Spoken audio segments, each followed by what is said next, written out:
आज की इस रिकॉर्डिंग के अंदर हम लोग इंजीनियरिंग सिस्टम्स पढ़ेंगे। जैसा कि आप लोग जानते हैं कि इससे पहले हम लोग आर्टिफिशियल सिस्टम्स को तरतीब से पढ़ रहे हैं, तो अब बारी है इंजीनियरिंग सिस्टम्स की। इससे पहले यहाँ पर जो हमारे पास सिस्टम्स हैं वो नॉलेज सिस्टम्स हैं, इनको हम लोग डिटेल से स्टडी कर चुके हैं। इनके बाद हमारे पास यहाँ पर जो सिस्टम्स हैं वो सोशल सिस्टम्स हैं।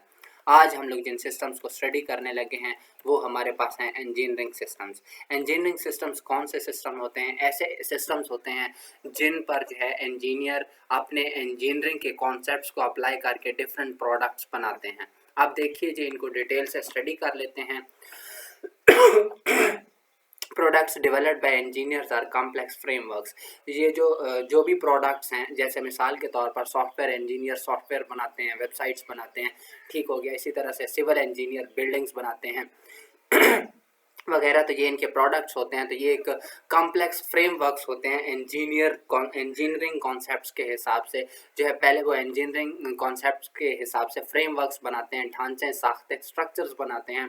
Or devices that apply engineering concepts to perform certain task or solve technical challenges, ताकि जो भी कोई चैलेंज या कोई प्रॉब्लम है उसको उन फ्रेमवर्क्स या डिवाइसेस के लिहाज के साथ सॉल्व किया जा सके।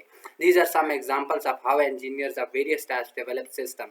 ये कुछ एग्जांपल्स हैं कि किस तरह से मुख्तलिफ किस्म के इंजीनियर्स जो हैं वो सिस्टम बनाते हैं according to their own special knowledge, अपने नॉलेज के हिसाब से, and perspective given to them through their original vision and approaches. इस सारे का मतलब ये है कि इंजीनियर्स अपने नॉलेज को इस्तेमाल करके किस तरह से डिफरेंट प्रॉब्लम्स को सॉल्व करते हैं और डिफरेंट सिस्टम्स बनाते हैं। सबसे पहले सिविल इंजीनियरिंग सिस्टम्स को देखते हैं। Civil engineers civil engineering systems बनाते हैं। कैसे जी? यहाँ पर सबसे पहले आपको यहाँ से समझ आएगा कि for instance a structure use to provide passage over water. Water के ऊपर से गुजरने के लिए एक स्ट्रक्चर होता है, वैलीज से ऊपर गुजरने के लिए एक स्ट्रक्चर होता है, या फिर रोड्स के ऊपर से गुजरने के लिए एक स्ट्रक्चर होता है, उसे ब्रिज कहा जाता है। ब्रिज के बारे में आप जानते हैं, जिसके ऊपर से पुल या कोई चीज़ जिससे हम लोग गुजर के जाते हैं, ठीक है। तो ये जो है सिविल इंजीनियर्स बनाते हैं। यहाँ पर आप इसकी डेफिनेशन पढ़ते हैं कि concentration on development such as constructing houses, roads, bridges and even maintaining these structures. इसका मतलब ये है कि सिविल इंजीनियर जो सिविल इंजीनियरिंग सिस्टम बनाते हैं उनकी ज़्यादातर तवज्जो होती है हाउसेज, रोड्स, ब्रिजेस और इन चीज़ों को बनाने के लिए। आगे है mechanical engineering system.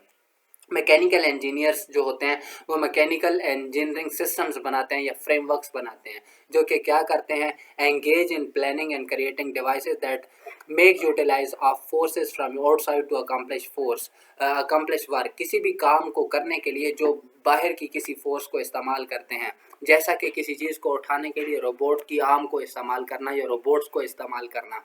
For example, A robotic arm applied in assembly line for packaging of products in factories। Factories में प्रोडक्ट्स की पैकिंग के लिए रोबोट को इस्तेमाल करना, रोबोट आर्म को इस्तेमाल करना, ये मैकेनिकल वर्क की, मैकेनिकल इंजीनियरिंग सिस्टम्स की एक एग्जांपल है। आज हम लोगों ने यही दो स्टडी करने थे। नेक्स्ट रिकॉर्डिंग के अंदर हम लोग नेक्स्ट 3 केमिकल इंजीनियरिंग, इलेक्ट्रिकल और सॉफ्टवेयर इंजीनियरिंग सिस्टम्स को स्टडी करेंगे। Thanks a lot.